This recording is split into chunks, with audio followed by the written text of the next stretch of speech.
కన్నడ భాష తమిళ నుంచి పుట్టింది. ఈ వాక్యం నిజమో కాదో తెలియదు గానీ ఇది ఒక సరికొత్త వివాదాన్ని సృష్టించింది. కర్ణాటక ప్రజలు తీవ్ర ఆగ్రహం వెలిబుచ్చుతున్నారు దీని మీద. ప్రస్తుతానికి కావేరీ నదీ జలాల వివాదం వల్ల కర్ణాటక, తమిళనాడు మధ్య ఒక వివాదం నడుస్తుండగా ఇప్పుడు కన్నడ లాంగ్వేజ్ మీద కమల్ హాసన్ చేసిన వ్యాఖ్యలతో సరికొత్త వివాదం మొదలైంది. కన్నడ ప్రజలు అలాగే కన్నడ పార్టీలు దీని మీద తీవ్రంగా ప్రొటెస్టులు చేస్తున్నాయి. అలాగే కమల్ హాసన్ కొత్త సినిమా అయిన థగ్ లైఫ్ సినిమాని కర్ణాటకలో నిషేధం విధించాలి అని చెప్పి ప్రొటెస్ట్ చేయడం జరిగింది. దీనిలో భాగంగా కర్ణాటక ప్రభుత్వం కూడా కమల్ హాసన్ కొత్త సినిమాని కర్ణాటకలో బ్యాన్ చేసేశారు. ఎప్పుడైతే తన కొత్త సినిమాని కర్ణాటకలో బ్యాన్ చేశారో కమల్ హాసన్ కర్ణాటక హైకోర్టులు మెట్లెక్కారు. తన సినిమాకి ప్రభుత్వం నుంచి, పోలీసుల నుంచి రక్షణ కల్పించాలి, తన సినిమాను కర్ణాటకలో నిషేధించకూడదు అని చెప్పి తను కర్ణాటక హైకోర్టుని అడగడం జరిగింది.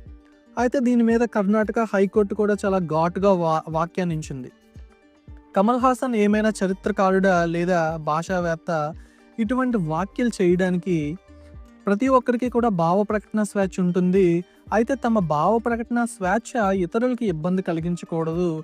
ఇటువంటి బాధ్యతారహితమైన వ్యాఖ్యలు చేసి ప్రజల మనోభావాలు దెబ్బతీశారు కాబట్టి కమల్ హాసన్ ఖచ్చితంగా కర్ణాటక ప్రజలకు క్షమాపణ చెప్పి ఈ సమస్యను ముగించుకోవాలి అని చెప్పి సూచించడం జరిగింది.